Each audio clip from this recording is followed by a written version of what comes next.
Boa noite.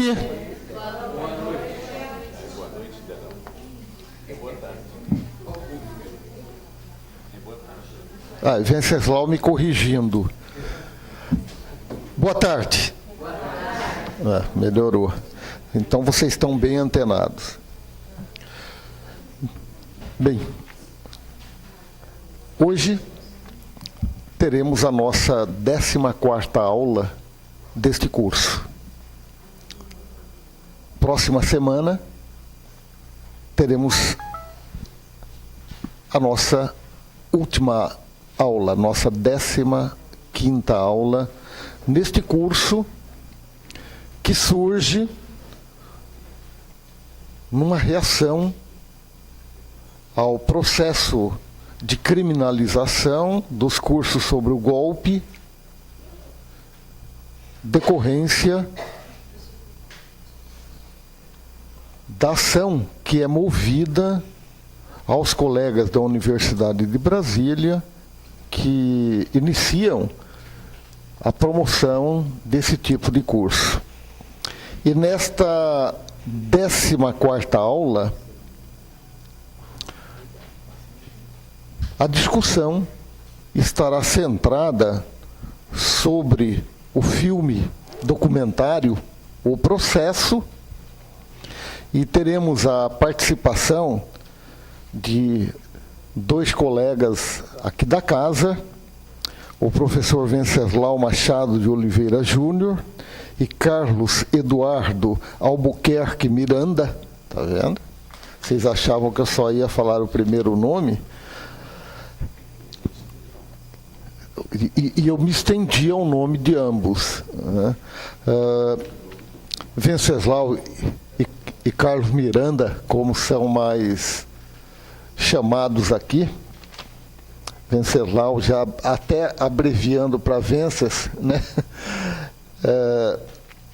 Eles são do Laboratório de Estudos Audiovisuais, especificamente da linha de pesquisa que estuda o cinema e a escola, e toparam estarem compondo uma mesa para fazer o debate e análise sobre o filme O Processo. Até recentemente buscamos convidar para a sessão de hoje a autora do documentário, Maria Augusta, e que acabou sendo impossível. Tentamos também baixar ou conseguir o filme para estar rodando, e também não conseguimos, porque ele ainda está no circuito comercial. Daí a insistência da Nora nas nossas duas aulas anteriores: assistam o documentário, assistam o filme, está passando em São Paulo, está passando aqui em Campinas. Falei demais. Muito obrigado, Venceslau, muito obrigado, Carlos Miranda, pela participação de vocês nesta empreitada, né, que cumpre um papel mais político do que qualquer outra coisa, que é desnudarmos o processo que está em curso em nosso país e que efetivamente se trata de um golpe de Estado.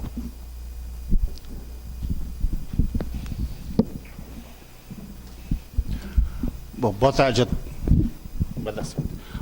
todos. Eu sou o Carlos, tá? Então, eu queria complementar essa informação que o Zé deu sobre o filme, o acesso ao filme, né? Nós entramos em contato com a Maria Augusta Ramos, né? Conseguimos conversar com ela. Ela encaminhou, ela não está no Brasil atualmente, ela está participando de um outro festival,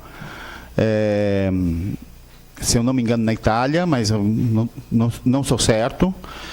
O filme foi apresentado no Festival de Berlim, um festival muito importante, talvez o mais significativo festival de cinema hoje na Europa, mais do que Veneza e Cannes até, e foi extremamente aplaudido. E depois ele passou nas janelas de festivais, passou pelo Documenta Madrid, onde ganhou o prêmio, né, de melhor filme documentário do Documenta Madrid desse ano. e entrou no circuito comercial, passou para a janela do circuito comercial, embora ainda esteja nas janelas de exibição de festivais, no dia 17 de maio. Né? Então nós entramos em contato, ela passou para a Leonor, que é a dona da distribuidora, e o que a gente conseguiu em termos de acesso ao filme, sem ser o processo pirata, mas sim pelo processo negociado, foi que o filme viesse para Campinas. Né? Então tinha uma programação de estreia do filme e ela agradeceu a sugestão de que o filme fosse estreado também conjuntamente em Campinas. Então, após a estreia do dia 17 de maio, o filme, uma semana depois, foi estreado em Campinas, agradecendo aí essa janela, que era importante apresentar no cinema. E enquanto o filme está na janela do cinema, ele não passa para DVD.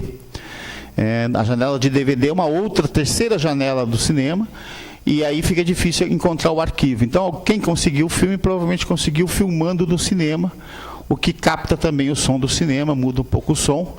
Enfim, eu, embora tenha uma certa habilidade com a pirataria, eu não consegui o filme, os links eu chegava, estava quebrado. Né?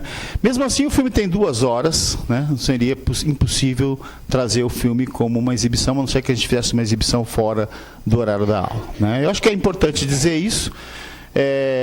Essa disponibilidade da Leonor, da distribuidora, se deu pelo interesse que esse curso, que é uma resistência, né, ele se fez. Né? Quer dizer, por causa deste curso que o filme estreou em Campinas.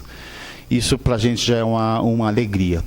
Eu gostaria de saber quantas pessoas assistiram o filme. Tem um grupo, 1/3 mais ou menos, 1/4 das pessoas assistiram o filme. Então, para quem não assistiu o filme, né? Quer dizer, a gente vai trabalhar aqui com o material visual. São 2 materiais visuais, que são o teaser do filme e o trailer. Qual a diferença entre teaser e trailer? Né? Teaser é um trecho, né? Uma apresentação mais emocional do filme, mais impactante, mais espetacular, que não identifica muito o material. Né? Ele é uma chamada de atenção. E o trailer é uma chamada para o cinema, quer dizer, já dizendo o nome do filme, o nome da diretora, o processo de produção, a distribuição, etc. E tem um caráter menos sensacional, menos emotivo, né? Tentando falar um pouco mais do filme. O que nós vamos ver é que necessariamente, aliás, não é o filme. Né? E por quê? Isso que uma das coisas que a gente vai mostrar. Antes disso, eu queria falar um pouco do filme para quem não assistiu. Né? A Maria Augusta fez esse filme, fez toda a captação de imagem durante o processo do impeachment. Né? Então, ela esteve, durante todo esse processo, desde a votação na Câmara, né, de encaminhamento do processo, até a ida para a votação, né, no Senado. Ela gravou diversas imagens, né? E ali foi feita a captura das imagens. Então, é importante a gente talvez pensar, depois a gente vai aprofundar um pouco mais isso, que o filme foi feito no mesmo momento que nós estávamos tendo um espetáculo midiático pró-golpe. Tá?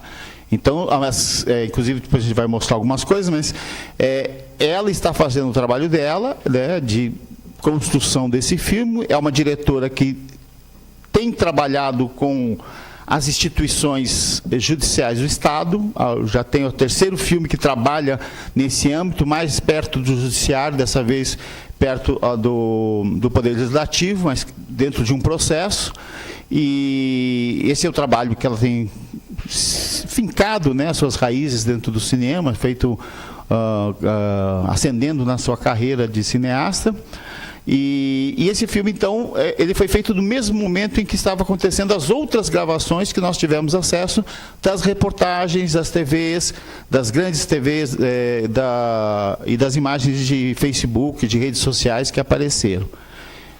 O filme, praticamente, ele dá uma desacelerada. Para quem viveu esse processo e acompanhou, o filme é um filme mais lento do que o que nós vivemos naquele momento. Tá?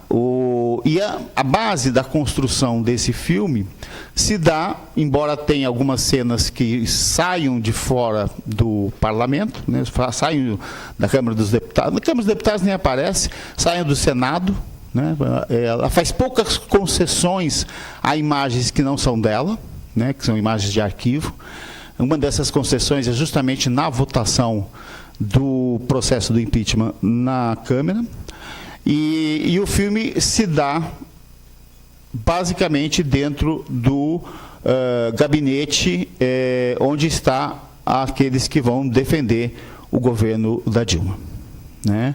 Com dois principais personagens ali que vão aparecer desse filme, dois principais protagonistas que foram no Senado, que é o Lindbergh e a Grace Hoffman, né? As outras cenas do filme, quer dizer, é muito intenso e muito interno esse filme, são cenas ao ar livre, à noite ou de dia, e são cenas que se contrapõem à tensão colocada nos corpos dentro do gabinete, né? Porque são imagens bonitas, luminosas, em geral bastante luminosas, mas vão fazendo passagens dos dias, né? Quer dizer, existe uma cronologia no filme e ele vai fazendo passagens dos dias. A gente não tem, a não ser nas sessões plenárias, a fala de quem estava defendendo o golpe, ou impeachment, né? Eles preferem dizer impeachment. Quem estava não tem essas falas, embora a Maria Augusta tenha procurado entrevistá-los. Todos se negaram a dar entrevista para ela na produção do filme, tá? Mas tem essas falas no plenária, tem essas falas na comissão. Então, essas falas aparecem e é bem pautado o filme na oralidade, né? Só para dar uma geral desse filme. Depois a gente vai falar mais um pouco sobre as intencionalidades, tomada de partido, alguns detalhes sobre essas imagens, mas eu estou dando só um amplo aspecto do filme. É um filme bastante atento, né? Mas é um filme lento, é um filme que acompanha as argumentações e os bastidores do processo do impeachment, tá? A gente vai dar destaque a algumas falas, vai dar destaque a algumas imagens, mas esse eu queria, para quem não assistiu o filme, dar o panorama global. Uma das entrevistas que a Maria Augusta deu, ela disse que não tinha intenção, não é uma atora política militante, tá? Se definiu como isso, né? Embora a gente vai demonstrar que ela toma partido dentro do filme, e acho que é só. Eu acho que se alguém quiser assistir o filme, quiser acrescentar esse panorama geral, pode ficar à vontade. Aliás, antes de passar para essas imagens, eu queria falar uma coisa também. Na verdade, eu e Venceslau trabalhamos muito com as imagens, né? Quer dizer, a partir das imagens, o que essas imagens estão nos dizendo ou estão nos afetando. Essa forma de exposição, de explicação do filme não é muito a nossa, né? É a nossa ideia, mas a gente pode estar fazendo isso dado o formato das aulas que estão aqui. Você queria falar? Tá bom. Então, vamos ver as duas imagens, que é o teaser primeiro, né? Esse mais impacto emocionalmente, e o trailer.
Bom, boa tarde. Eu e o Carlinhos fizemos uma espécie de jogral. Então a gente tem mais ou menos algumas marcações de cena, digamos assim. A gente resolveu brincar um pouco porque é bastante duro. Então, se a gente puder tentar, até mesmo nesse processo de aproximação com o filme, com tudo que a gente retoma, brincar um pouco nos ajuda a seguir. Então eu vou ler algumas coisas e a gente vai fazer mais ou menos essa dinâmica. A gente vai lendo algumas coisas e conversando um pouco. Vamos voltar um pouquinho em algumas imagens. E o primeiro movimento de leitura busca, de alguma forma, situar o que a gente entendeu que seria talvez a nossa, enfim, nossa contribuição mais significativa, pelo menos daquilo que a gente entendeu que seria possível, que é lidar na esfera do que a gente chama de micropolítica ou dos processos de subjetivação, que é onde a gente entende que as imagens atuam de uma maneira muito contundente na nossa sociedade. Então eu vou ler um pedacinho. Antes, obrigado pelo convite. Esqueci que era o primeiro momento que eu estava falando, né? Se o golpe impetrado nas esferas macropolíticas se deu como lei, as imagens deram efetividade a ele nas esferas das micropolíticas de subjetivação e realizaram golpes, seguidos de golpes, verdadeiros socos no estômago, tapas na cara, chutes na bunda, coronhadas na cabeça. Tudo isso através de olhos e ouvidos de corpos sentados diante da TV ou da tela de um computador. Muitos de nós, aqui, sentimos essas sensações descritas há pouco, sem que qualquer corpo nos socasse, estapeasse, chutasse ou desse coronhadas.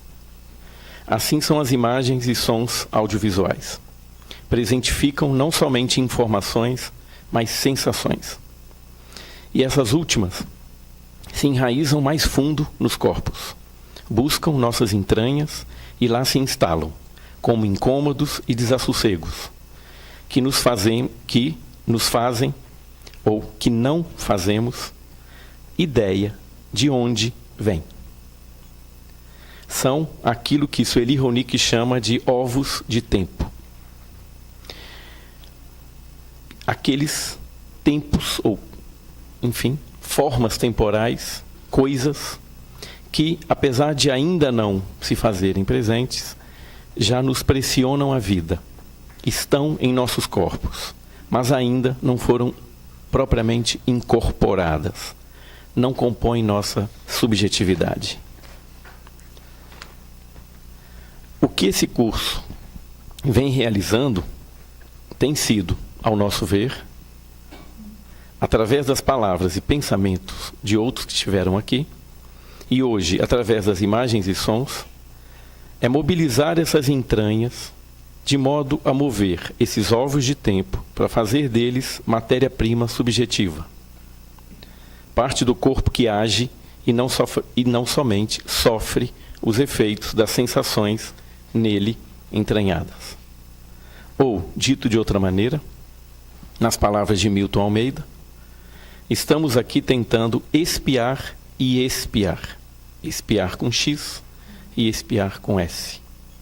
Espiar culpas e espiar coisas, através das imagens e sons. Essa é a minha primeira fala do jogral.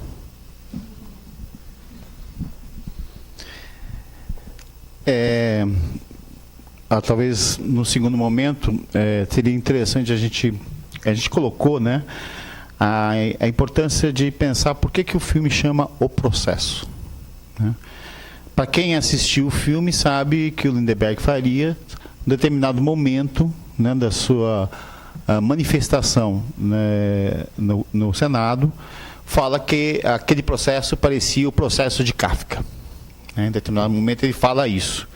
E a gente traz aqui algumas considerações em relação a isso que nos faz pensar esse golpe de um outro lugar, né? E mais ou menos o seguinte: primeiro, né, para quem assistiu o filme, talvez discorde de mim, mas poderá se manifestar caso seja o contrário. Para quem está fazendo esse curso, para quem acompanhou o processo, né, para quem faz política nesse país, o filme pouco acrescenta, né, no sentido de informações. Não há informações novas no filme, tá? Ele constrói o que a gente chama no cinema uma ambiência dos acontecimentos do Senado. E isso sim, ele é importante na construção de sensações que nos provocam esses sentimentos de raiva, esses sentimentos de indignação, esses sentimentos de ódio, sei lá, qualquer outro sentimento de desânimo, de ânimo, de ideia para a luta, enfim. Sensações que se transformam em sentimentos, e uma das responsáveis disso no cinema é justamente a criação da ambiência, que em termos sonoros e visuais, eles são importantes para que o espectador seja capturado pela história e possa viver junto com os, aspas, personagens, aquilo que eles viveram, né? Principalmente, e aí falando para aqueles que não assistiram o filme, essa ambiência está mais elaboradamente construída dentro dos bastidores do processo do impeachment do que nas sessões que foram públicas e que a Maria Augusta Ramos se apropriou, né? E o que a gente assiste nesses bastidores e o que esse ambiente provoca, ou que tipo de ritual ele constrói, seria um ritual absurdo, né, de expiação. E aí eu já me remeto a um extracampo que o filme tem, que é o próprio espetáculo midiático que levou as pessoas, através de vários processos, né, a apoiarem o golpe. Pessoas que talvez nem estavam entendendo o que estava acontecendo, e fez essa divisão que o teaser coloca inicialmente, né?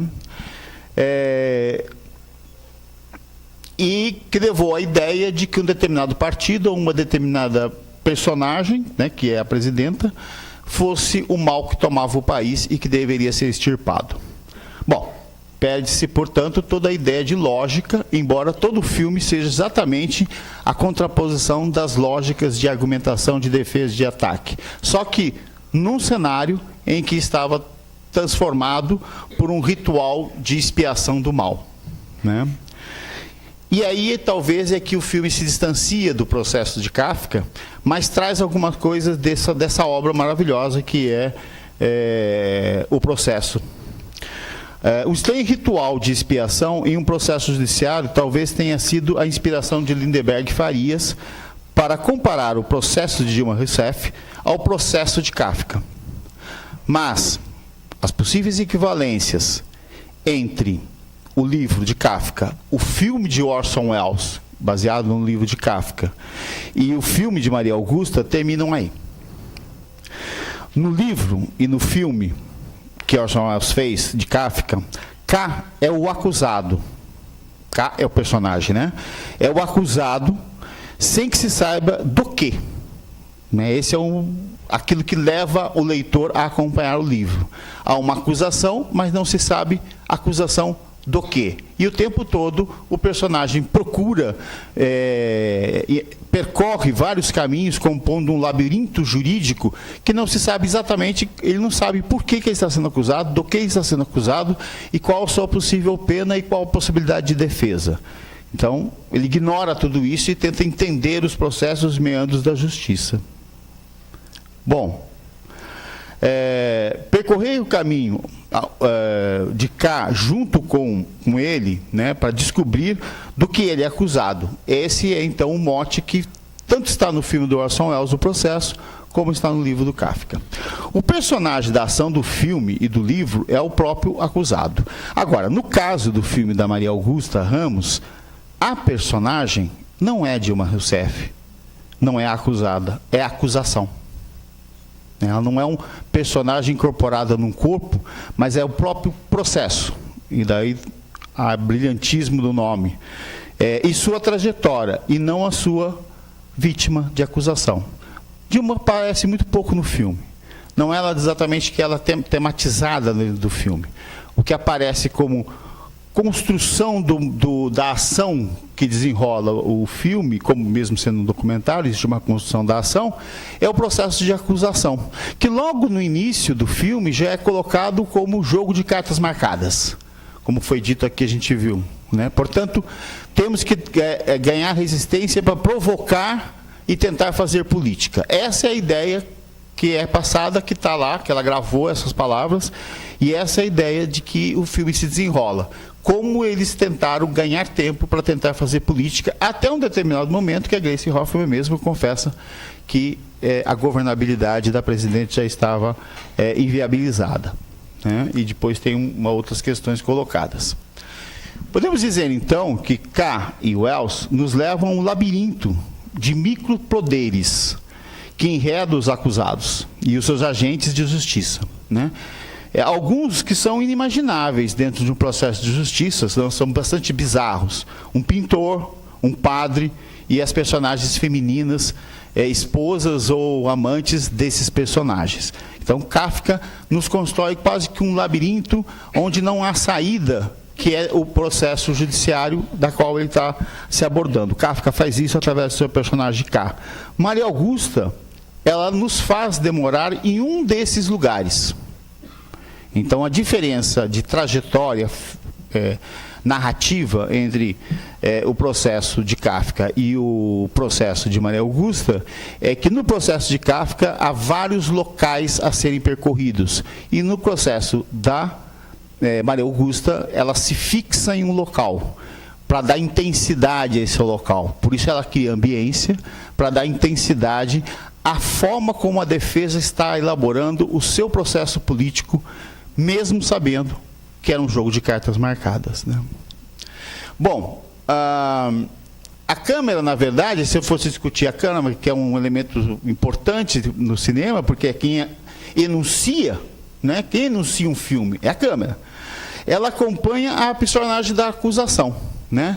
Ela acompanha todos os argumentos, acompanha Lindenberg Farias, Gleisi Hoffmann, mas acompanha principalmente a movimentação da acusação e da defesa, da acusação e da defesa, da avaliação política do processo, de como eles deveriam atuar dentro da Câmara,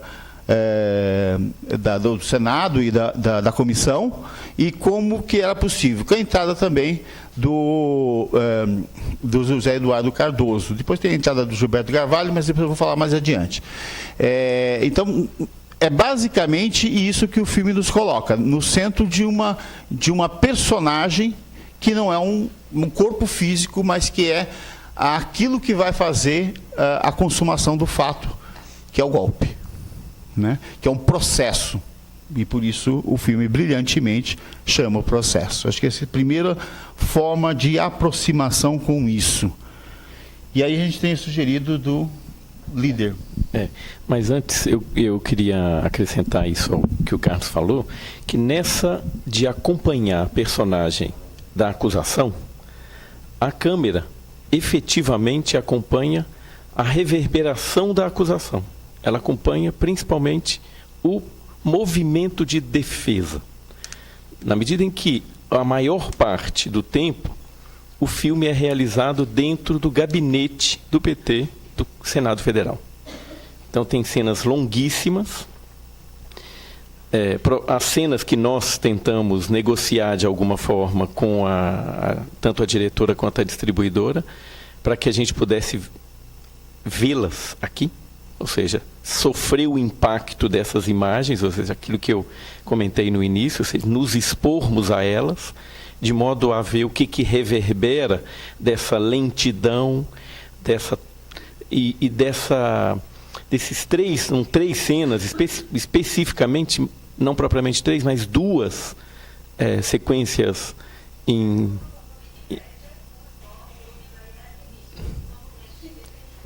A Wikipédia sempre aparece.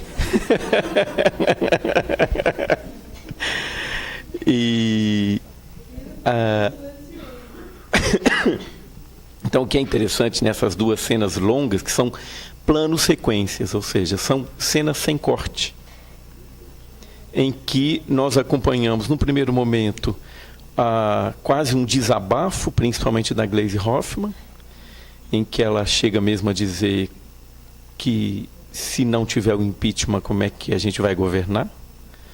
E num segundo momento, uma cena também muito longa, é a do Gilberto Carvalho, que faz uma espécie de meia-culpa do governo petista em tempo real.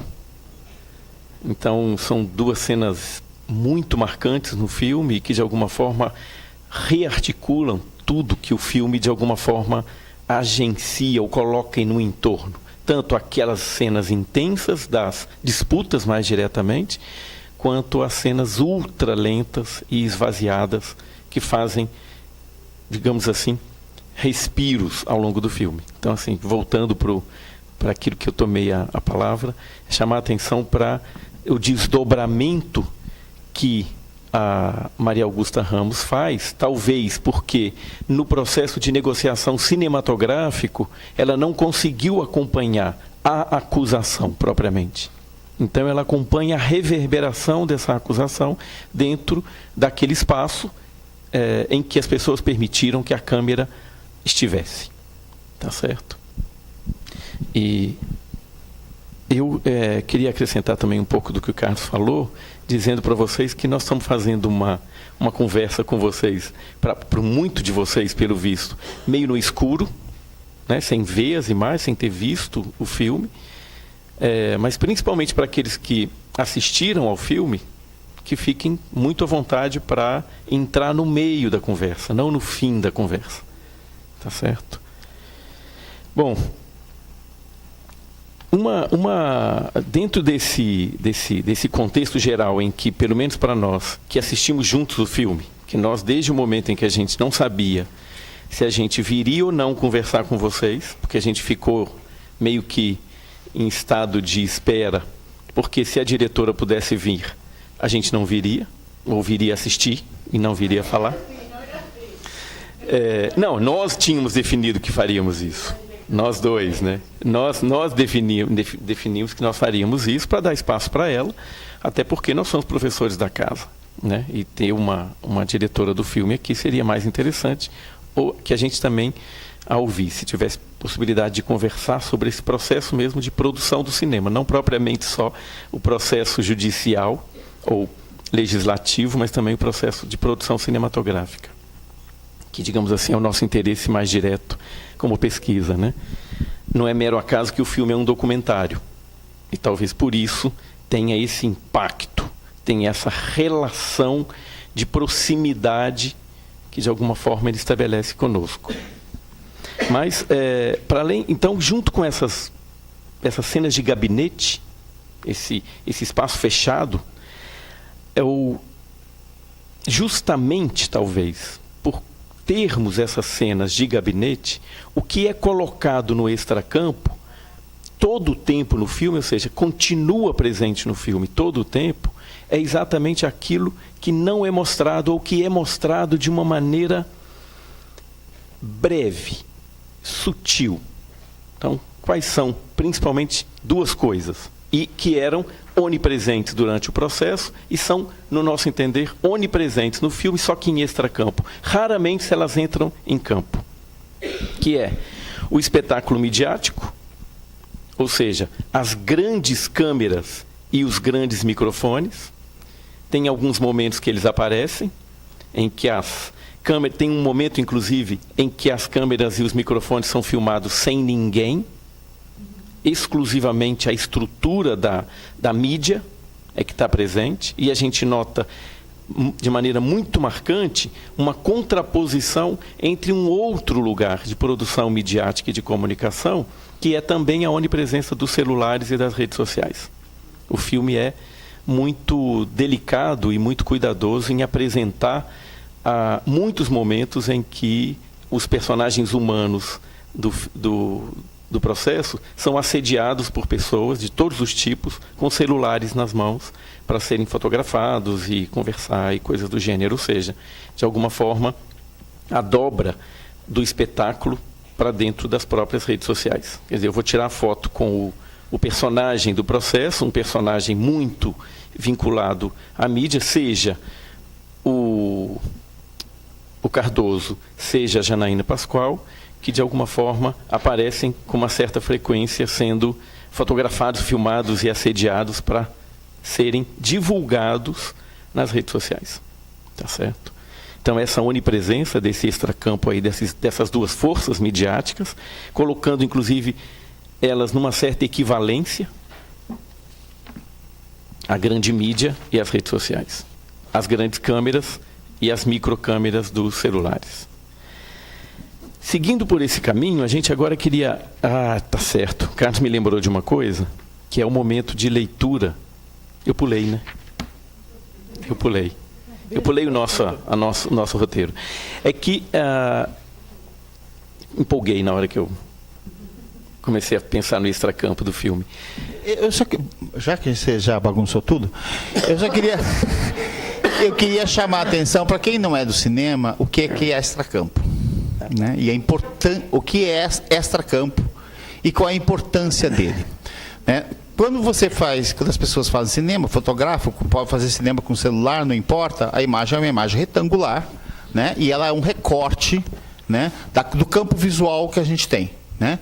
Ela é um recorte retangular, né? Pode até ser quadrado, poderia ter sido da história do cinema oval, enfim, atualmente ele é retangular.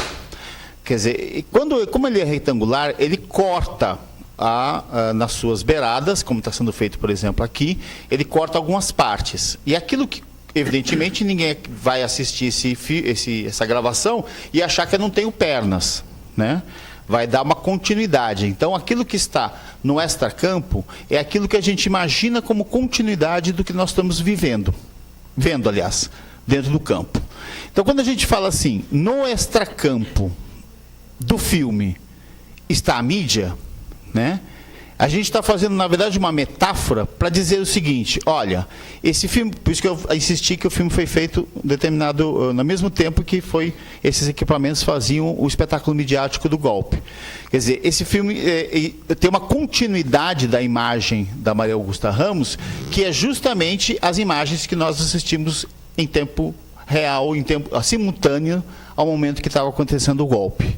Né? Por isso que tem um dos nossos colegas aqui, que é o Gilberto Sobrinho, que fala que o filme é ele diminui a velocidade das imagens para que a gente possa melhor olhar o processo do golpe. Mas a importância do extracampo é o seguinte: você só entende o campo, ou seja, o que você está vendo, porque você coloca o extracampo junto. Né? Deixa eu acrescentar uma coisa também. Tem uma característica do extracampo, que é onde as nossas expectativas estão. Ou seja, é aquilo que pode entrar em quadro. Isso é muito forte, por exemplo, em filmes policiais, filmes de perseguição. E que, então, essa onipresença daquilo que pode entrar em campo é a onipresença, de alguma forma, desses dois tipos de câmera. E o modo de apresentá-las, tanto a microcâmera do celular quanto as grandes câmeras da TV, foi muito, muito interessante no filme. Tá certo? A gente sabia o tempo inteiro que a câmera que fez o filme é uma câmera grande. É uma câmera semelhante às câmeras de TV. Mas, de alguma forma, como ela estava presente dentro de ambientes muito restritos espacialmente, ela estava localizada normalmente onde as câmeras dos celulares estão. Então, criava uma ambiguidade para a própria câmera do cinema muito grande. Tá certo? E eu queria, então, porque essa pulada que eu fiz era exatamente o momento em que a gente trazia uma inserção literária.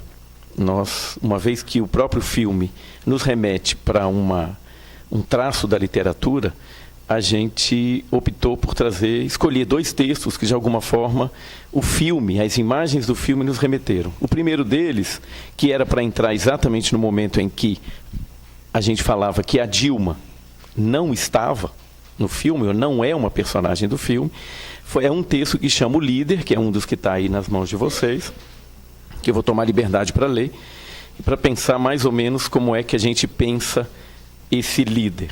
Quais são os líderes, ou qual líder que vocês vão colocar nesse lugar, fica um pouco a critério de vocês. Então vamos lá. O sono do líder é agitado.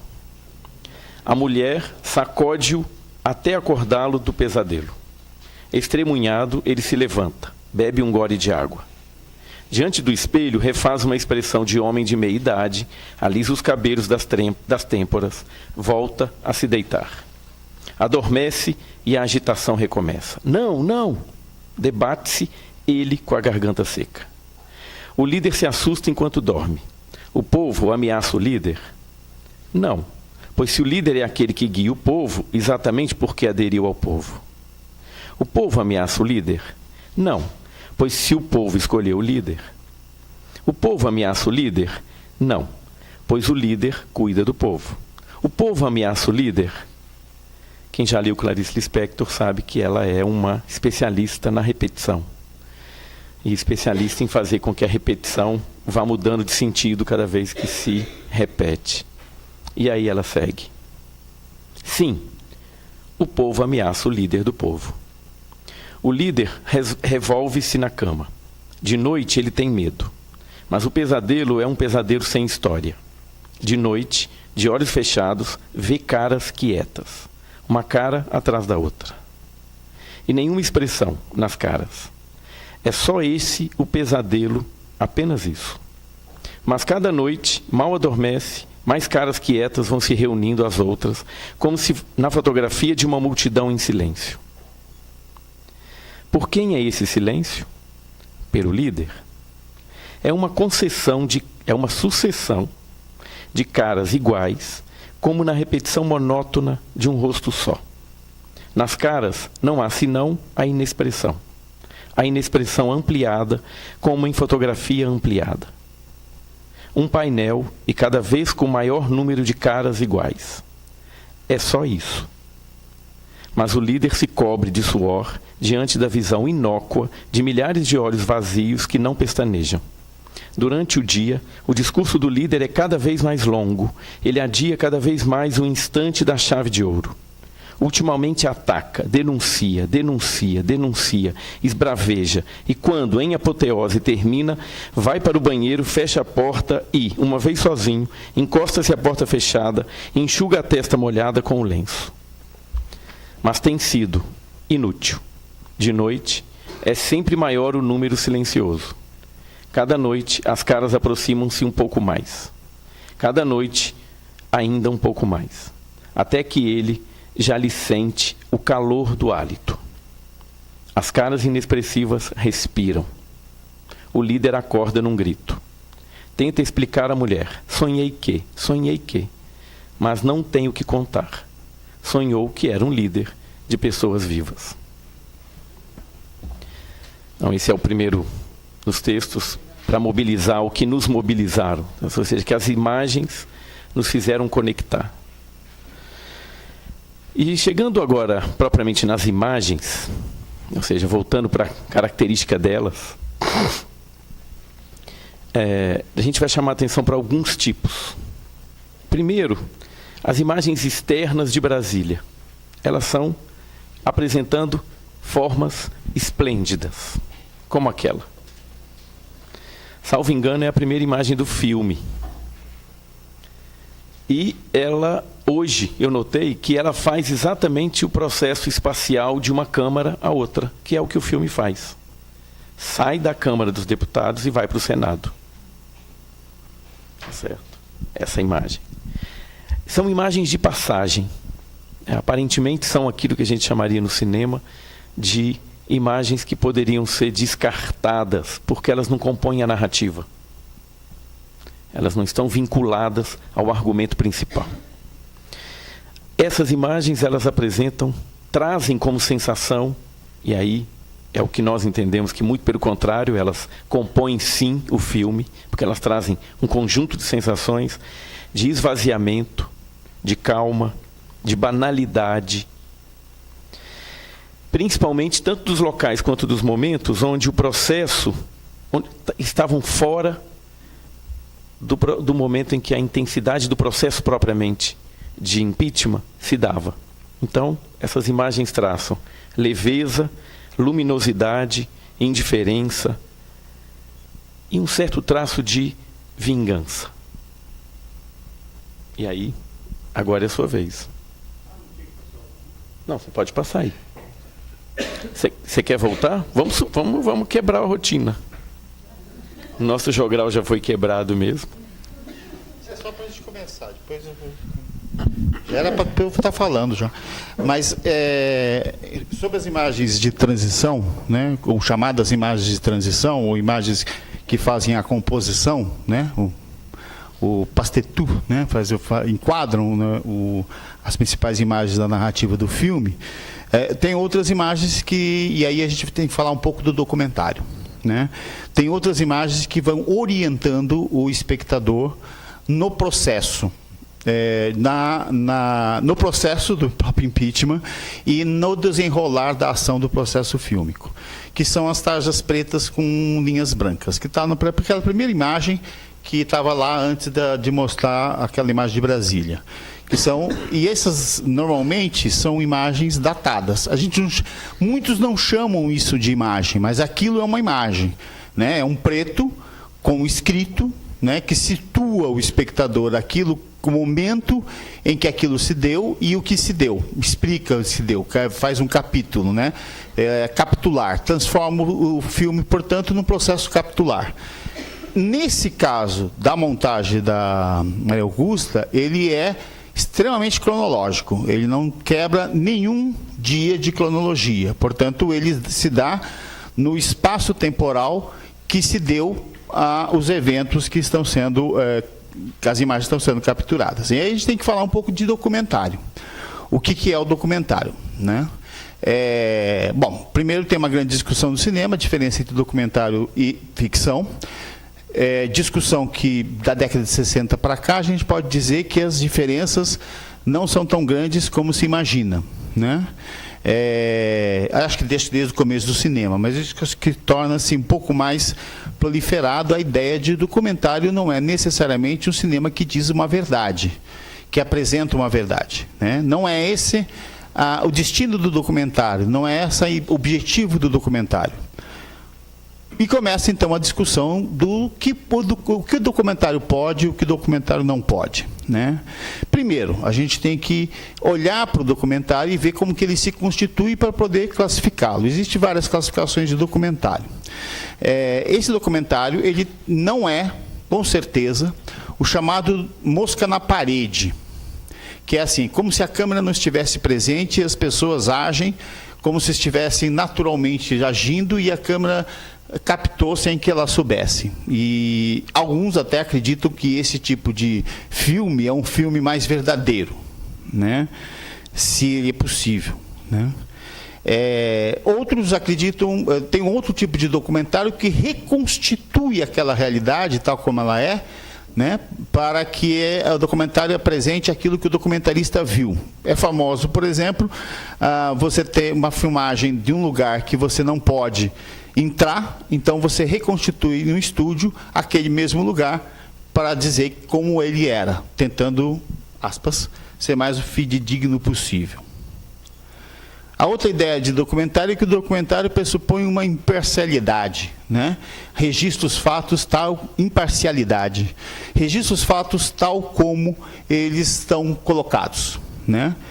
A ideia de que aquele documentário é muito verdadeiro. Mas vamos olhar para o filme da Maria Augusta. O filme da Maria Augusta, onde está a câmera, né? Em geral, nas principais cenas, que são as cenas dos gabinetes, em geral a câmera está como se estivesse na roda de conversa, de diálogo, de discussão dos senadores e dos seus assessores. É ali que está a câmera está sentada junto com eles. Isso é um traço importante do documentário, porque ela está ali como se fosse mais um personagem a discutir o problema, né? Eu diria que ela passa a ter uma característica participativa. No entanto, em nenhum momento diferente dos documentários, por exemplo, de Eduardo Coutinho, você tem o documentarista fazendo uma pergunta. Não há uma pergunta para ser respondida, né? Então existe embora a câmera esteja na composição, né, do espaço cênico, né, como se ela estivesse sentada junto com essas pessoas, ela se oculta em termos de uma intervenção nesse lugar em que ela está. A sua intervenção, obviamente que existe, porque todo mundo que se ligar uma câmera, né, a gente muda a forma até como a gente senta. Existem alguns que fizeram crítica do filme, que os senadores estão acostumados a sair dentro da câmera, etc. e tal. Mas, fundamentalmente, a ideia de que a gente... essa câmera, não existe uma atuação sobre aqueles personagens, né? A documentarista não pergunta nada, não faz nenhuma inquirição, ela deixa as coisas sendo registradas. Provavelmente gravou horas e horas e horas e horas, né? Muito, né? Gravou todas as reuniões inteiras e trouxe para nós as partes que ela achava importante para fazer esse filme funcionar do jeito que ela queria. Portanto, esse documentário é um agenciamento cronológico para tomar partido. É ali que justamente a Maria Augusta toma partido. Não é o fato dela não ter podido entrevistar a acusação, embora ela tenha pedido para entrevistar, mas não consta, até onde eu sei, que ela pediu para participar dentro dos gabinetes da acusação. O partido foi tomado dentro dos gabinetes, mas ele poderia ter sido filmado de outra forma, mais imparcial. Ela filma como se estivesse participando do diálogo, no entanto, em silêncio, sem intervir nas falas e sem provocar falas. Então, ele tem um misto de imparcialidade, mas toma claramente um partido que o processo é um golpe. Né? Quer dizer, o filme nos diz isso, né? Uma interpretação possível. O processo é um golpe, tá?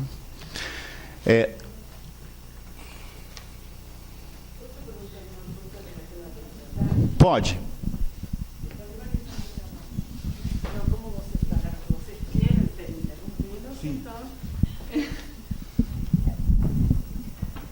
Bom, quem vai perguntar é uma pessoa que não entende nada de imagem, salvo uma espectadora que gosta de cinema e ponto. E, por lo tanto, estou aprendendo pra caramba.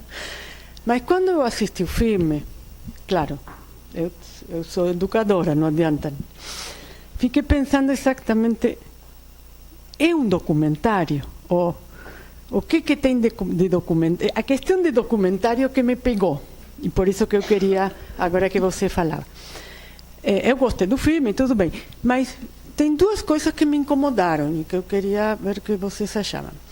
Primeiro, que as duas coisas estão vinculadas a uma, que é, esse filme é para brasileiro militante desta geração. O que eu estou querendo dizer?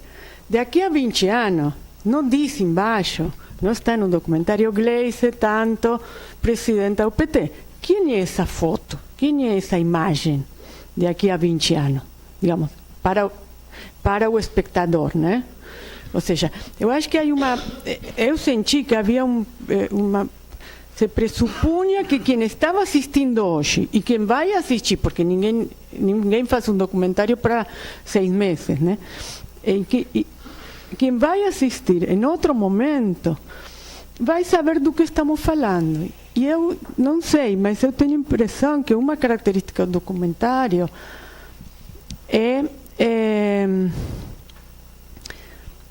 como não é ficção, digamos, em todas as modalidades que você colocou, nenhuma é ficção,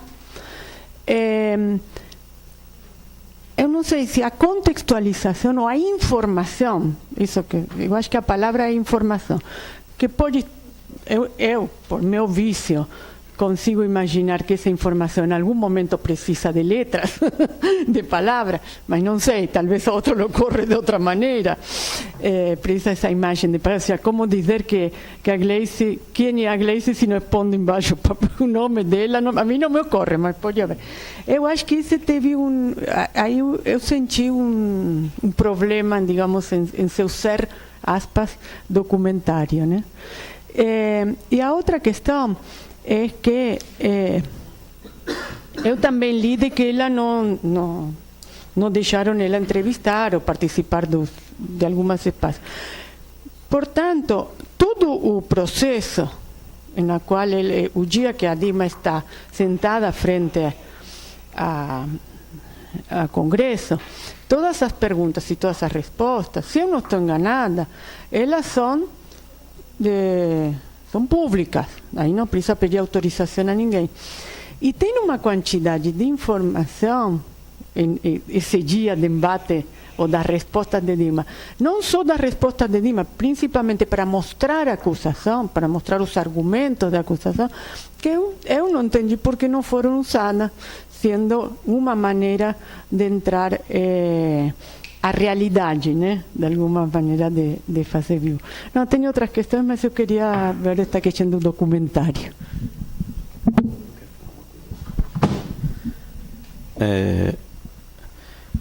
É interessante porque a ideia de documento, pelo menos na sua fala, Nora, dá a sensação de que é um documento do real tal qual é o real.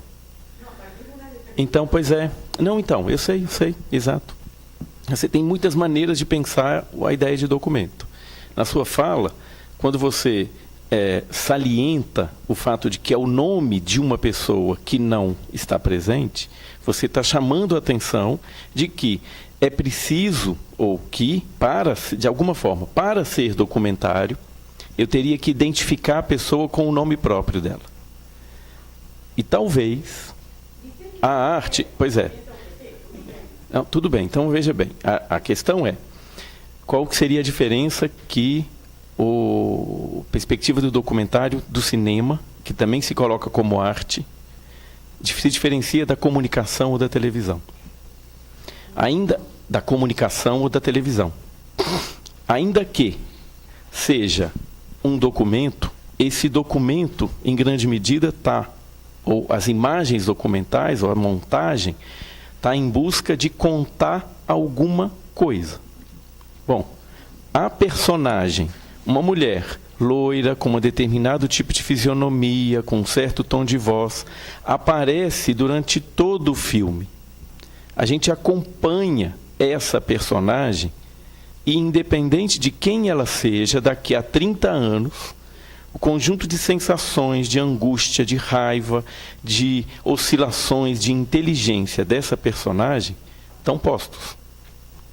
Então, de alguma forma, é uma dobra da ficção no documentário. A Gleice Hoffmann vira um personagem do processo. Qual processo? Qualquer um. Então, ela não precisa ser a própria Gleice Hoffmann, porque é isso que diferencia o documentário da televisão. Tá certo? Ele tem uma camada, e aí a gente muitas vezes comenta, né? Por exemplo, a cena da troca da campainha. Vocês se lembram?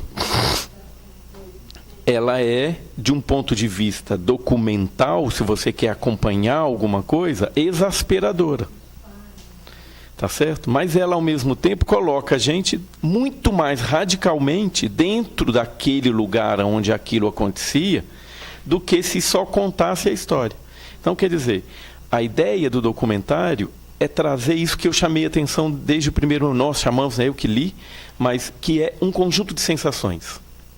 E não um conjunto de informações só. As informações estão compostas, são atravessadas por esse conjunto de sensações que é para ser vivenciado. Por isso é que, de alguma forma, a gente pode dizer que em Berlim, ou em Madrid, ou em alguns outros lugares, esse mesmo documentário pode ter passado sem identificação do personagem. Tá certo? Em termos políticos, né? Ainda que no caso da Gleice Hoffmann, em alguns momentos é falado o nome dela. Né? Os outros personagens, eu tenho tendência de chamar de personagem, porque eu entendo dessa forma, é um filme. tá certo? É um documentário e, como tal, tem um traço de ficção que, inclusive, força com que a montagem seja feita de uma determinada maneira. E aí eu queria chamar a atenção para um outro elemento que o Carlos comentou, que é da coisa da cronologia. A diretora se colocou como uma espécie de prisão, uma prisão que garante, de alguma forma, uma certa, aspas, imparcialidade, que é montar o filme na exata ordem cronológica em que as imagens foram feitas. Ou seja, não tem nenhuma imagem que foi feita antes que está colocada depois. Então, todas as imagens que aparecem no filme foram feitas nessa mesma ordem cronológica. A gente pode entender que isso é também uma lógica, inclusive, de contar a história para que pareça real, tá certo? E, por outro lado, é uma maneira de se apropriar do próprio processo jurídico para tomar partido sem aparentemente tomar. Que é o quê? Como a gente sabe que o processo jurídico, a defesa, sempre fala depois da acusação, todas as falas do Cardoso vêm depois da fala da Janaína. E a gente sabe, não só no cinema, mas também nas situações orais, que a última fala tem muito peso. Então, o filme vai montando e vai tomando partido ao fazer com que todos os momentos de corte, mudança de cena, mudança de momento filmado, isso apareça nítido. Tá certo? Para nós foi muito nítido. Sempre terminava e quando mudava o momento, sempre mudava a partir de uma fala de alguém que estava ou do gabinete, ou do Lindenberg, ou da Gleisi, ou do Cardoso. Tá certo? Agora, para quem vier dizer, você tomou partido direto. Não, ela pode responder. Absolutamente. Eu editei, eu montei o filme em como é que se diz? Radical ordem cronológica. Tá certo? É um argumento, digamos, é um argumento para dizer que isso é um documento. Tá certo? Um documento, inclusive, imparcial.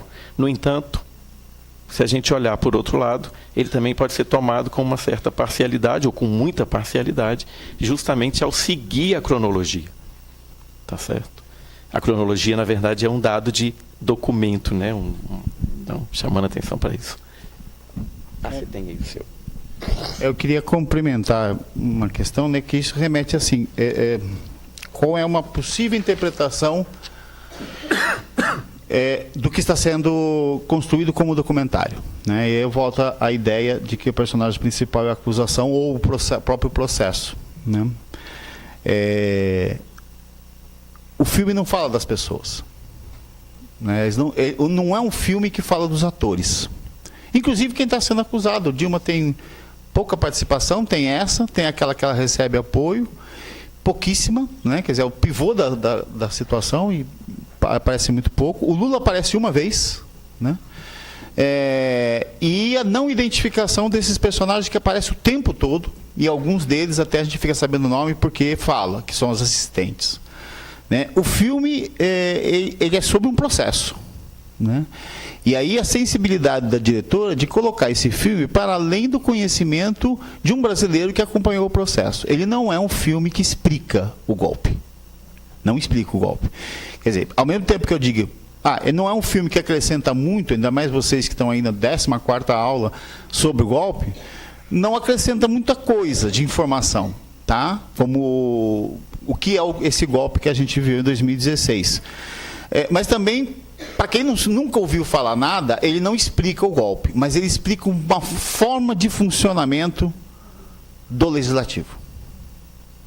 E eu acho que é aí que está uma potência do filme, porque não é uma forma de funcionamento desse momento do golpe. É uma forma de funcionamento habitué. E aí ele tem uma grande potência de ficar mostrando como é que está funcionando esses processos de CPIs, etc. e tal, né? Quer dizer, a porrada é mais embaixo no estômago. Por quê? Porque não é aquelas pessoas que são heróis, heroínas e bandidos, né? É uma forma de funcionamento. Claro que quando você vê Eduardo Cunha, você quer jogar pedra, mas não é essa a questão que ela está documentando, né? Tivemos outros, né? próprio Temer foi presidente da Câmara, né, dos deputados, e barrou a CPI da CBF. Né? E, então, essa forma de funcionamento de negociatas é que acaba emergindo, claro, com um pouco de sensibilidade da nosso olhar atento, nossa escuta atento para com o filme. Eu acho que é isso que está mais documentado no filme do que os personagens que fizeram o golpe. Tá? Quer falar algo assim? Ou vocês querem falar alguma coisa? A gente... Sim, ótimo. Sim, eu vou me transferir para lá para a gente mostrar algumas imagens, comentar algumas coisas, poucas. Professor Paulo, de Poços de Caldas. Duas questões que eu queria levantar aqui para a gente poder fazer uma reflexão. Quando você coloca a questão da cronologia e o peso da defesa da Dilma com relação ao Eduardo Cardoso, que ele fala por último e, portanto, ele vai ter um peso maior do que a Janaína. Agora, na realidade, esse peso ele não muda a história, porque ela foi condenada, correto? A outra questão, quando você coloca, o Carlos, né? Quando o Carlos coloca a questão que o filme não contribuiu muito com a questão política, não é isso que você coloca? O avanço político? Não explica. Eu vejo a questão da seguinte maneira. Quando a gente percebe o debate que é feito na Câmara, no gabinete da Gleisi Hoffmann, a gente vê qual é o tipo de defesa que estão fazendo. Eu acho que é uma defesa jurídica e uma defesa política do governo. E, ao mesmo tempo, quando você olha os outros gabinetes de quem está condenando, tipo Aécio Neves, né? E o grupo do Aécio e o grupo do pessoal que está condenando. Então, isso fica muito claro para a gente qual é a posição política desses agentes que estão condenando e os que estão defendendo. Então, eu vejo isso como um avanço político, não é? E as próprias imagens mostram para a gente qual é a situação do Brasil, independentemente do cara ter consciência política ou não, de sair batendo panela e sair com a bandeira do Brasil. O Brasil realmente está dividido, ficou rachado. E hoje está assim. Então eu acho, na minha opinião, que eu assisti o filme, eu acho que houve sim um avanço político, sim, no sentido de mostrar qual é o país que você está vivendo. Depende da leitura que você faz, eu faço essa leitura. Qual é o país que eu estou vivendo? É esse país fragmentado e a esquerda fragmentada e a direita muito bem condensada, entendeu, para atacar a gente, ok? Eu queria que você comentasse isso. Como que se chama mesmo? Professor? Como que... Não, Paulo. Então, Paulo, na verdade eu não disse que o filme não é uma potência de avanço político. Ele não explica o golpe. Ele não explica por que o golpe aconteceu, ou seja, todas as negociatas que aconteceram na Câmara, porque o filme começa na Câmara, né? Ele é o processo todo do Senado, né? Então, para quem nunca, vamos dizer assim, daqui 10 anos vai assistir o filme, como é que foi esse golpe, o que chamam de impeachment de 2016, vai ficar lacunar. A pessoa vai ter que buscar algumas informações para conseguir criar um desenho mínimo desse processo. Agora, espero que não, mas que daqui a 20 anos ele pode encontrar um modo de funcionamento do Senado semelhante a esse.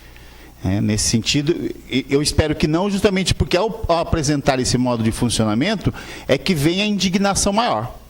Esse modo de funcionamento, a gente tem que lutar para fazer ele mudar.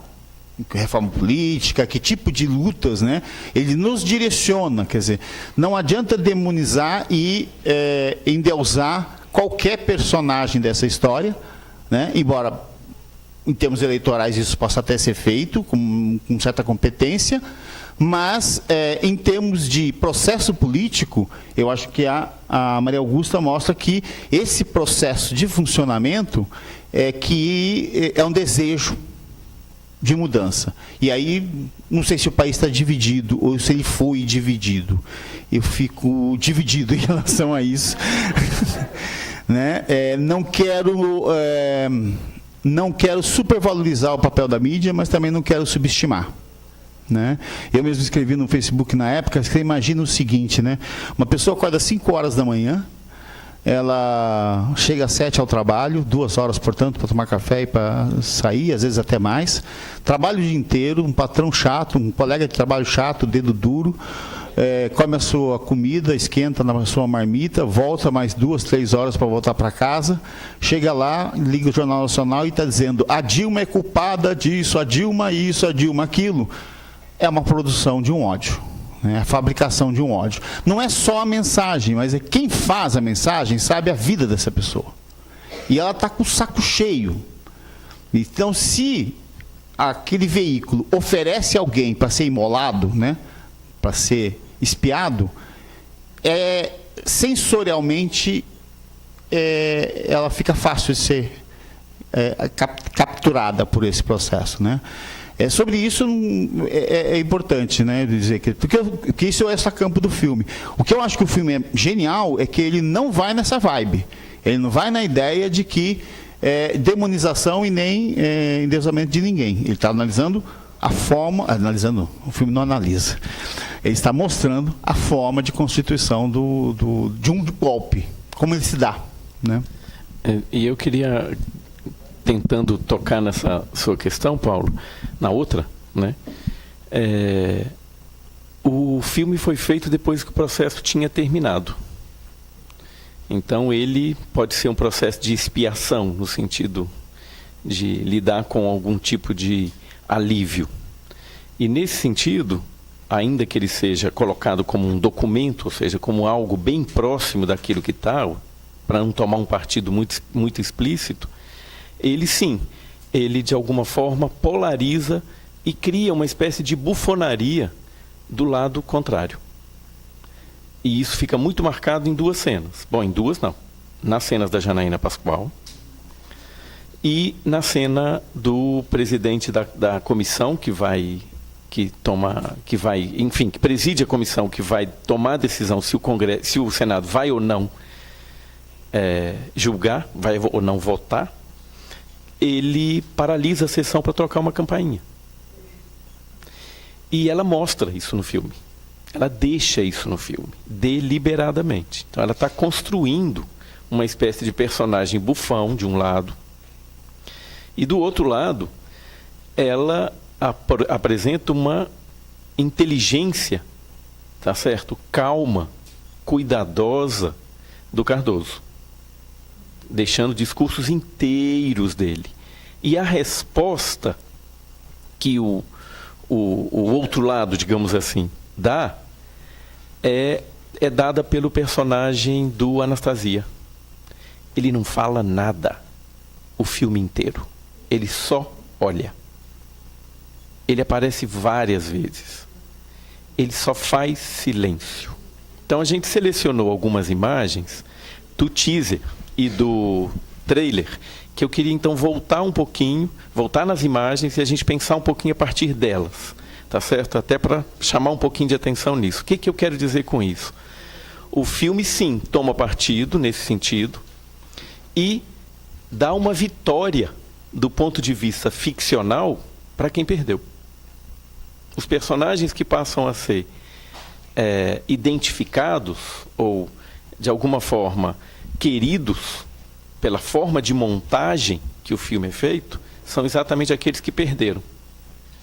Né? Então, enquanto filme, assumindo o lado da ficção, né, ou da história que está sendo contada, ou é quase que, por isso que o Carlos fala que o personagem principal, que é a acusação, que é o que o processo acompanha, é falso, é nítido que é golpe. Por quê? Porque do lado dele tem os mesmos personagens que os filmes de bem e mal colocam. Tá certo? Então, a própria fisionomia das pessoas é estabelecida dessa forma, muito próxima ao herói e ao vilão. Tá certo? É bem verdade que a história que aconteceu favorece, né? Porque, afinal de contas, a Janaína Pascoal favorece isso bastante para as câmeras. Tá certo? Mas ela não tem só essas caras, as que aparecem no filme. Tá certo? Ainda que ela favoreça, ela não tem só essas. Tá certo? Então, por que deixaram elas? Porque isso que é cinema, é escolha. Por isso, a inteligência do processo é isso, é tudo muito sutil. A tomada de partido que ela faz é sutil. e é cinematográfica. Ela não é documental no sentido da televisão ou da comunicação. É cinematográfica. É sutil. Ou seja, ela desloca para um outro plano. Ela nos acalma, de alguma forma. Tá certo? Para um país cristão, mais ainda. Por isso que nós trouxemos aqui uma frase repetida muitas vezes pelo nosso mesmo orientador, né? No início da nossa fala, a gente começou lembrando do Milton Almeida, ele que dizia sempre que o cinema espia e espia. Espia, presta atenção, que é o que o filme faz o tempo inteiro, né? Tá espiando lá dentro do gabinete, e espia, espia mesmo, espia culpa, espia dor, espia coisas, né? Então eu vou voltar para as imagens para a gente mostrar pelo menos um pouco. Eu queria falar uma coisa sobre esses rostos, né, que geram empatia com alguns rostos e uma antipatia com outros. Tem um recurso que ela usa que é a permanência da câmera no rosto. Né? Se você fizerem mais ou menos um levantamento, vocês vão ver que um rosto não aparece mais do que 6 segundos num filme, normalmente. Tá? 10 segundos, 12 segundos. Ele fixa na Janaína e aquele rosto vai derretendo, né? Porque ela não consegue manter por muito mais tempo aquele tipo de rosto e aquele sorriso maquínico e maquiavélico. A mesma coisa na Anastasia. Aquele rosto vai se deformando pelo tempo que ele se fixa no rosto. Então a manutenção da simpatia corporal fica comprometida, até porque eles são políticos, ainda não são artistas que têm treinamento para manter um sorriso mais do que 1 minuto. E tem uma cena em que ela fica 1 minuto e 30 segundos na Janaína. E a gente falou assim, é uma perversidade com a Janaína, porque nenhum rosto se sustenta com isso dentro do cinema. O que eu achei ótimo, a perversidade. E é uma cena fora do processo, que é a cena em que ela recebe os evangélicos, exatamente, né? Bom, então eu vou passar.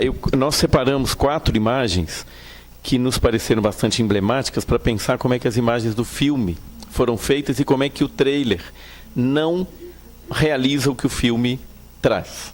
Então nós vamos primeiro apresentar as imagens que a gente não lembra exatamente se estão ou não estão, mas nos parecem que essas imagens que aparecem no trailer não estão no filme, pelo menos não no filme que está nas nossas memórias, tá? Minha e do Carlos. A gente não pôde ver o filme de novo, tá certo? Então a gente não pôde propriamente estudar o filme, que seria sair do filme e conseguir voltar nele só como cinema, com o impacto das sensações. Então essa, por exemplo, por que essas cenas a gente está dizendo que elas não estão no filme? Porque uma característica muito marcante desse filme é o fato de que ele se pauta no ouvido. A gente acompanha um filme montado a partir da palavra, a partir do que vai sendo dito. Ele não é um filme de imagem propriamente. As imagens vão meio que seguindo aquilo que as palavras vão dizendo. Então, não é mero acaso que o texto que a gente escolheu, o segundo texto literário, é o Todo Ouvidos, do Canetti, que a gente entende que esse filme, ele funciona como aquele personagem, ou esse personagem que está aí na mão de vocês. E aqui, quem está dizendo a frase não estava nesse mesmo momento em que esse personagem está sendo filmado. E como não há imagens no filme, pelo menos nesse filme da nossa memória, não tem nenhum texto colocado sobre imagens, exceto o famoso texto do Com o Supremo com Tudo. Tá certo? Exceto esse, todos os outros, a voz que a gente ouve é do próprio momento em que está sendo filmado. Então, essa também, quem está falando isso é o Cardoso. Essas frases que estão aqui embaixo, tanto nessa quanto nessa, é o Cardoso. A mesma coisa aqui. Também é ele.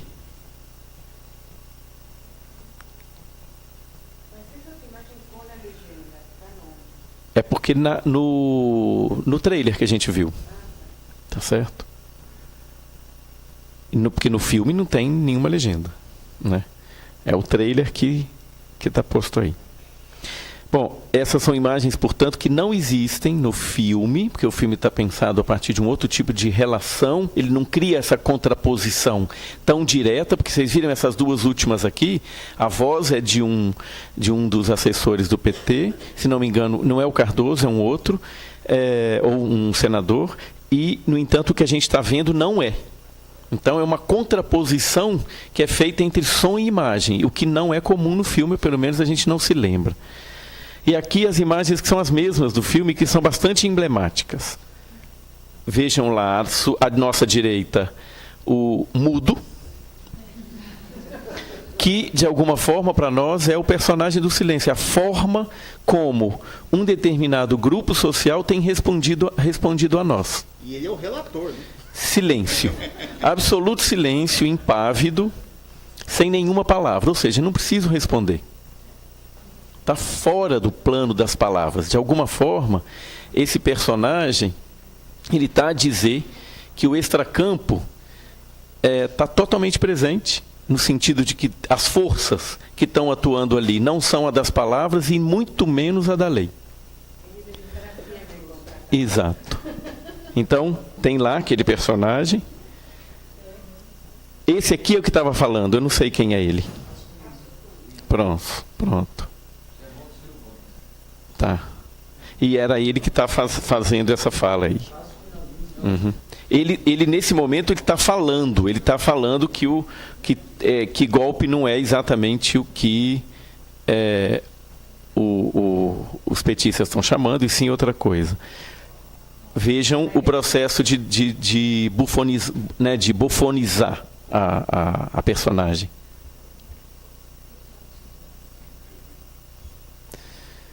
E, ao mesmo tempo, o processo de embelezamento da heroína.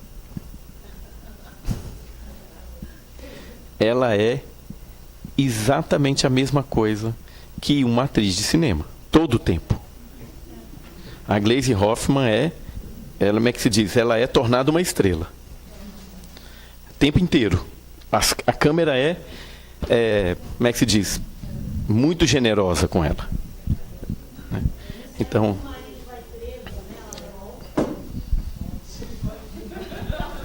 Magnanimidade. Exatamente. Veja, não é mero acaso. É isso mesmo. É trazer um conjunto de sensações que não é pouca.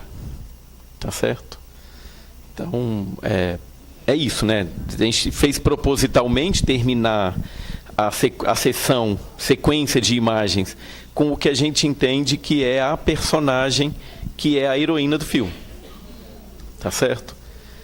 Uma personagem que está exatamente se esforçando e que fala uma frase muito emblemática, além da frase que ela comenta que se não tiver o impeachment não tem governabilidade, quase que dizendo é melhor que tenha, mas ela também fala uma frase que, pelo menos para mim, é a continuidade disso que o Carlos comentou, que é o funcionamento do legislativo. Ela fala: nós já sabemos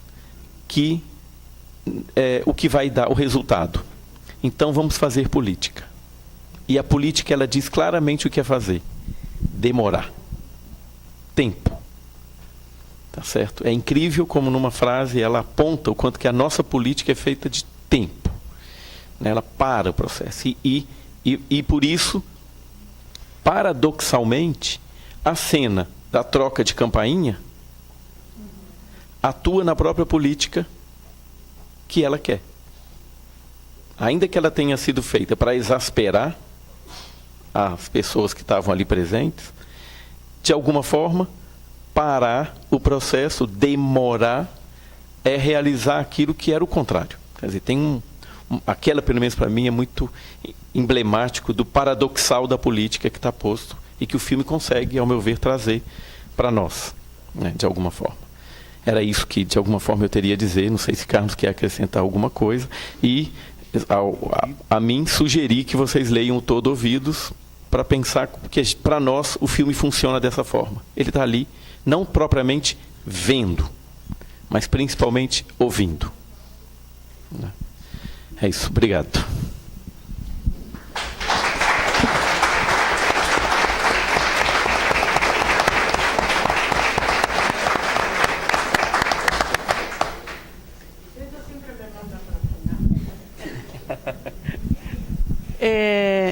eu estou com vontade de verlo de novo, o filme. Vocês conseguiram isso, porque eu acho que é uma mirada que a gente pode aprender e que realmente não tive quando assisti o filme, né? Eu acho que a gente vai muito buscando o impeachment, né? Ou seja, a gente envolvido num momento vai buscar o impeachment. Não. Então, eu acho que muitas das questões que você coloca,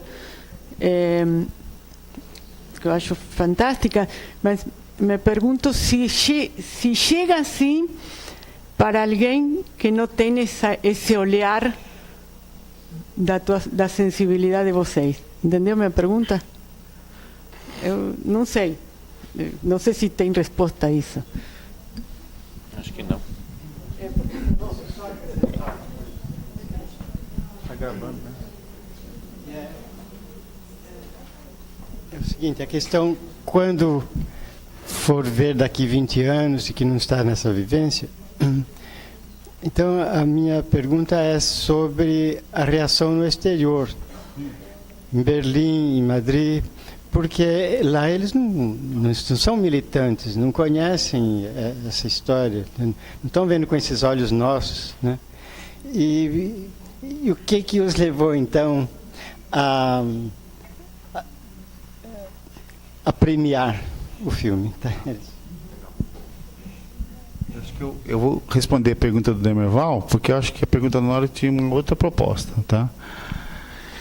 Em Berlim, o filme foi ovacionado, ele não entrou na mostra competitiva, ele foi ovacionado, não só aplaudido, né? Quer dizer, eu acho que em Berlim atuou, Berlim hoje é um festival de cinema, como eu disse, politicamente, em termos de invenção, de fuga de um cinema de mercado, né? De um cinema apenas de um cinema de mercado, um dos festivais mais importantes. Não que não seja de mercado, mas ele é um dos festivais mais importantes, de resistência à discussão da arte e tentar conversar com a indústria, que é o cinema. Então, eu não diria que é um festival de esquerda, absolutamente, né? Mas ele é um festival sensível com as questões sociais, né? Então, isso explica um pouco o porquê ele foi ovacionado. Há um entendimento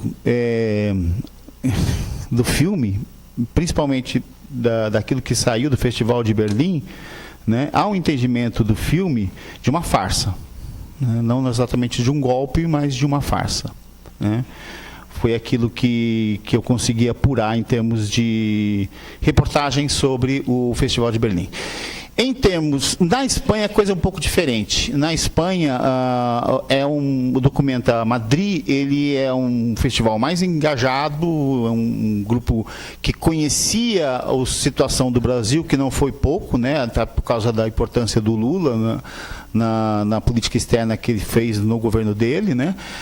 Então existia maior conhecimento sobre o processo, né? E eu acho que ele ganha justamente por estar descolado de uma questão espaço-temporal brasileira e de 2016. Ele é uma preocupação com a forma de funcionamento da democracia no mundo, né? Pelo menos é aquilo que eu também consegui apurar, que é pouco, bem pouco em relação a Berlim, que foi mais divulgado o que aconteceu, né?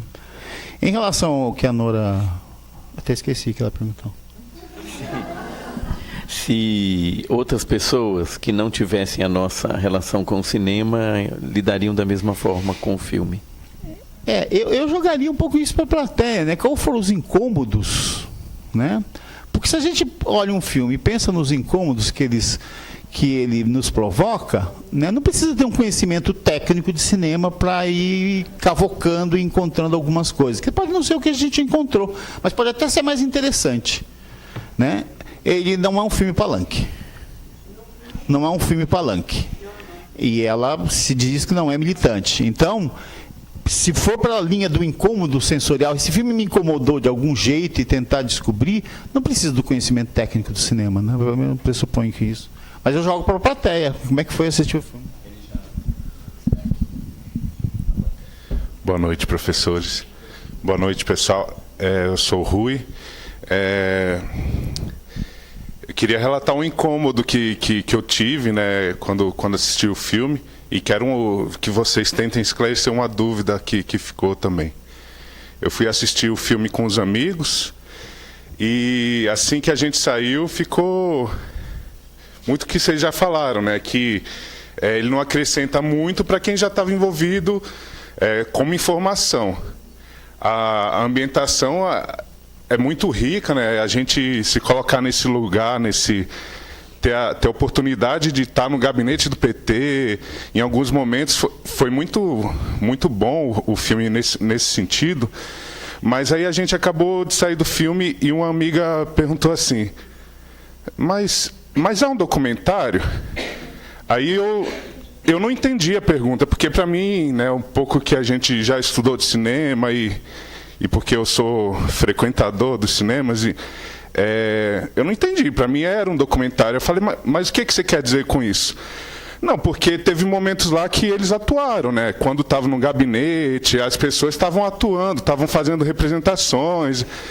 E a própria Janaína Pascoal, eu não sei como que ela deixou, né? Aliás, como que ela atuou desse jeito e foi para o filme, porque ficou muito claro. Eu falei, olha, até onde eu entendi, posso estar muito equivocado, mas até onde eu entendi, as atuações não foram ficcionais, né? Elas são atuações que cada político faz, mas não era uma atuação para ser filmada no sentido de que estava com roteiro pré-escrito, pré-estabelecido, né?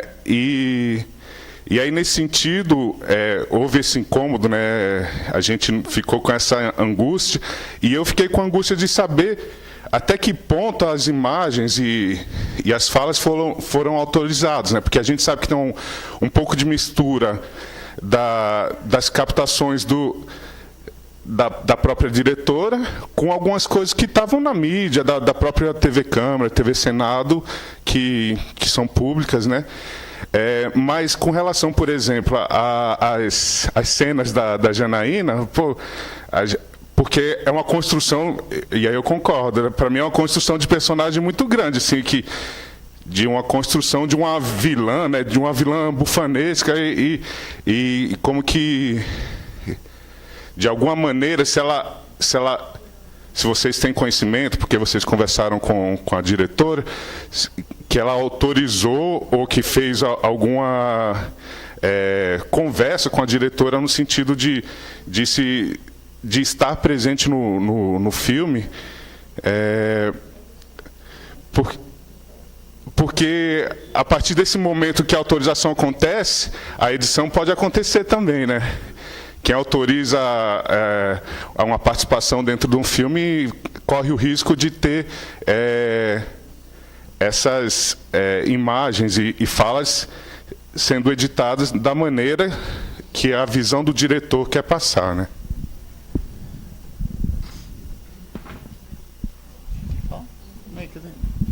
Acho legal a pergunta, Rui, porque você permite falar um pouco... o filme foi totalmente autorizado, porque senão ele não pode participar dos festivais, tá? Então isso é uma regra. Então todas as autorizações foram dadas, inclusive pós-edição. Mas eu acho que é isso que é a briga do artista. Ele conseguir, porque os políticos, como estão acostumados, a própria Janaína está acostumada, a enfrentar a mídia. Então eles se acham todos poderosos, né? Mas a mídia é quadradinha, a mídia televisiva. E o cineasta, com uma formação melhor, como é que eu driblo, né, o roteiro visual dado que os políticos acham que controlam, que eles acham que controlam as suas imagens, né? E aí é o embate entre o artista e aquele que já está acostumado a funcionar com as suas imagens. É nesse sentido que eu elevo o filme a uma obra cinematográfica artística, porque ela conseguiu quebrar, né, essas proteções faciais, as proteções corporais que o político está acostumado a ter em relação à mídia. Não era a mídia que estava lá, era uma artista cineasta. Então, acho que ela consegue fazer isso naquilo que foi possível, né?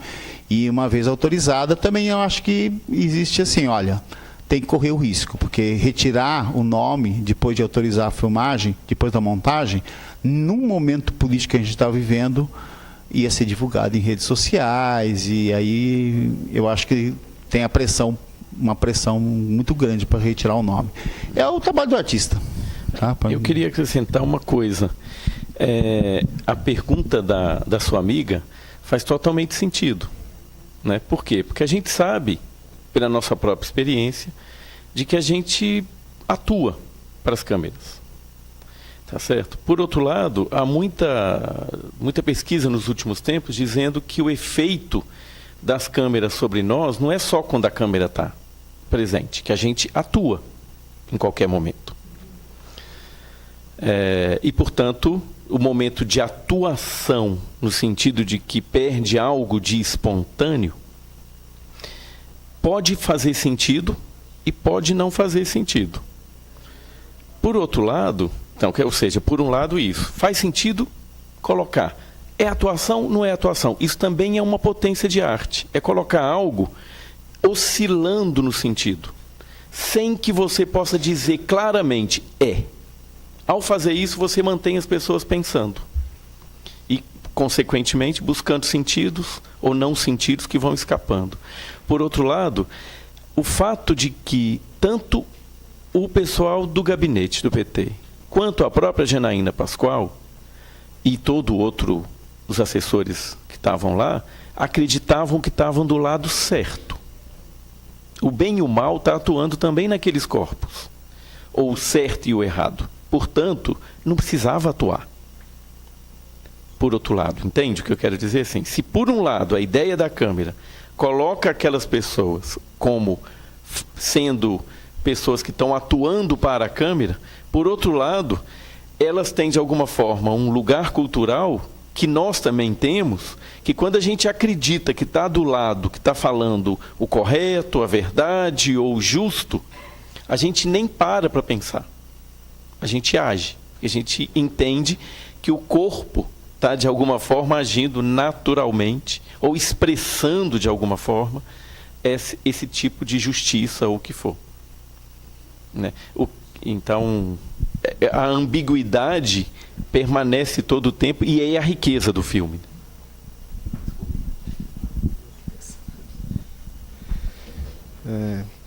Professor Anselmo, lá da Universidade Federal do Oeste do Pará, UFOPA. Hoje estamos por aqui, é importante poder participar, porque também a nossa universidade está junto naquele conjunto dos que está oferecendo. Lá nós fizemos na forma de curso de extensão, que tem a validade tanto para os alunos da graduação como demais, e para as pessoas que não são da universidade também poder participar. E desde o começo estamos também sintonizados aqui com o curso da Unicamp e outros, e reproduzindo lá, mas só que com a dificuldade ainda da questão da internet, a gente termina às vezes usando já muito a posterior e com algumas edições. Bom, o filme não tivemos a possibilidade de assistir, como alguns tiveram, porque ainda não chegou na nossa cidade, né? Mas ouvindo aqui vocês, assim, eu me sinto muito bem, mesmo não tendo visto o filme, acho que vocês conseguiram passar muito bem aqui o que é.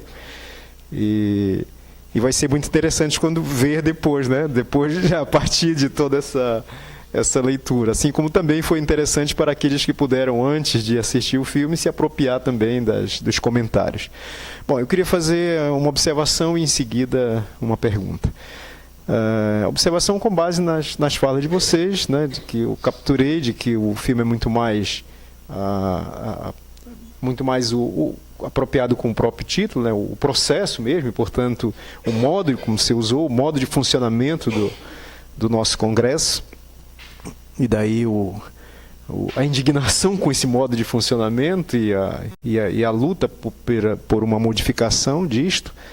E você também acentua a força emotiva, né, das imagens que esse documentário, que esse filme carrega. Então, com base nessas duas questões, né, de mostrar o modo de funcionamento e a força emocional,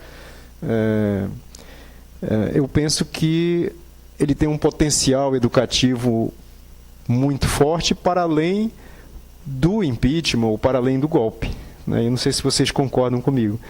E aí queria ver um pouco de vocês do uso desse filme, independente de estar como educação, de estar abordando esse tema, mas para abordar o próprio modo de funcionamento do Congresso, da política e da necessidade de, num processo educacional, modificar isso. E claro que as emoções entram muito forte, sempre, né? Lá no nosso estado nós passamos por um plebiscito onde a questão era a criação do estado do Tapajós, que é a região da nossa cidade, e o emotivo é que foi, me parece, o decisivo nas análises, né?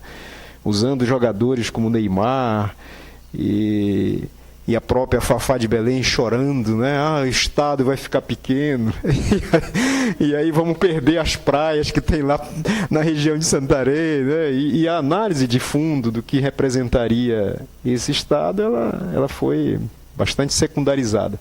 Então, como o emocional ele tem uma atuação muito forte nos processos educacionais e midiáticos, né? Então, já que esse filme, já que esse documentário trabalhou isso bem, pelo que vocês relataram, e já que o modo de funcionamento também do Congresso foi bem trabalhado, eu creio, portanto, nesse papel, nessa força educativa que ele possa trazer. Se vocês concordam, quiserem acrescentar, abordar isso, eu gostaria. Obrigado. Aqui as duas alunas nossas do mestrado que estão fazendo missão de cooperação do PROCAD, que também estão hoje conosco aqui lá da nossa UFOPA, e a professora Lília juntamente comigo, né? Bem representado hoje a UFOPA aqui, viu, gente? Bom, eu acho que você já respondeu por nós.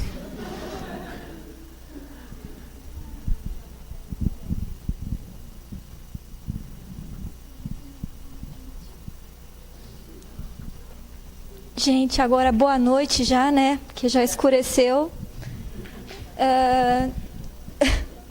Antes de começar o nosso encontro, eu estava conversando com algumas pessoas, inclusive o Paulo, né, aqui presente. E a gente assistiu o processo, trouxe não só uma memória racional, mas emotiva muito forte, como falado por muitas pessoas. E aí eu tive a liberdade de rascunhar enquanto eu marcava o nome de vocês na presença. E só peço desculpa se eu ficar alguma coisa um pouco aérea, tá? Esse processo, ele não é algo referente ao âmbito nacional, mas também é mundial. É como um vírus se manifestando, denominado como uma onda de retrocesso dos direitos e um conservacionismo mundial. E essa pandemia, apesar de não ser tão comentada quanto o HN1 ou qualquer outra do gênero, mata, e mata muito mesmo. Mata não só os nossos corações e nem as nossas mentes, mas também mata as minorias, mata os indígenas, mata a população pobre e negra. E por mais que alguns sejam mais imunes do que outros, independente de posicionamento político ou de crença, todo mundo é afetado.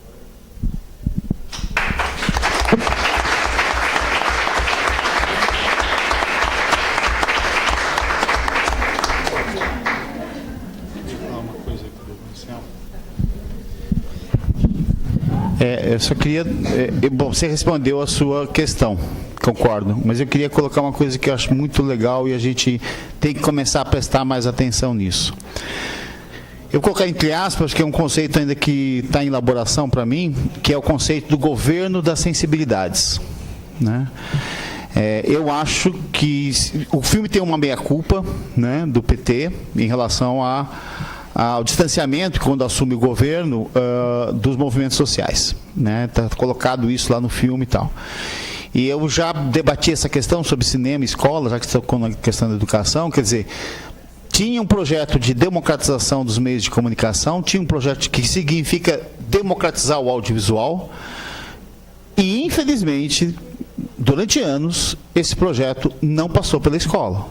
Só em 2014 é que a gente tem efetivamente uma discussão, que começa a ter uma discussão que a democratização do audiovisual no Brasil passa pela escola, passava só pelos pontos de cultura. Eu não digo só que eles são importantíssimos, mas nós temos 36 milhões de pessoas matriculadas no ensino da educação básica.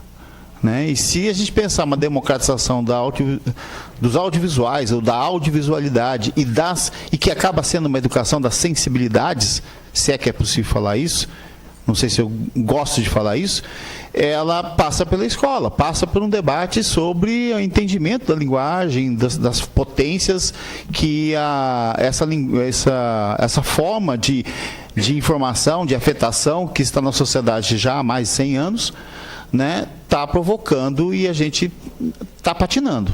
Né? Temos de educação, temos de política pública. Eu acho que está faltando ali uma maior trabalho, né, na educação com esse tipo de governo de sensibilidades, que não passa só pelo pensamento crítico, passa também pelo desmonte de algumas coisas e pela afetação que eu consigo perceber dentro de uma obra. Né? Eu acho que fica essa lição para nós em relação a isso. Eu acho que você acabou dando uma resposta para a Nora. Porque, afinal de contas, dizer que a gente tem algum outro tipo de sensibilidade para pensar o cinema é justamente, em grande medida, porque o audiovisual tem sido sistematicamente alijado de uma conversa um pouco mais sistemática, né, nas situações de escolarização. Então, se fosse tomado como uma linguagem, talvez essa sensibilidade que você está dizendo fosse generalizada, né?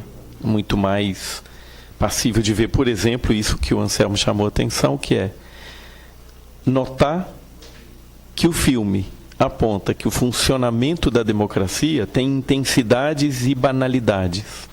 Porque isso me parece ser uma radical educação do olhar, ou da relação com a democracia representativa que o filme traz. Né? Não é só intenso, e é cheio de extracampo. Né? Acho que é isso.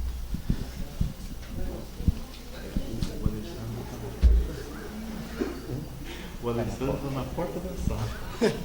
Ele já reclamou de 7 minutos. Muito bem. Obrigado, Venceslau. Obrigado, Carlos. Acho que aguçou nossa vontade de estar assistindo ou reassistindo o filme para melhor compreensão. Muito obrigado e até a próxima quinta-feira.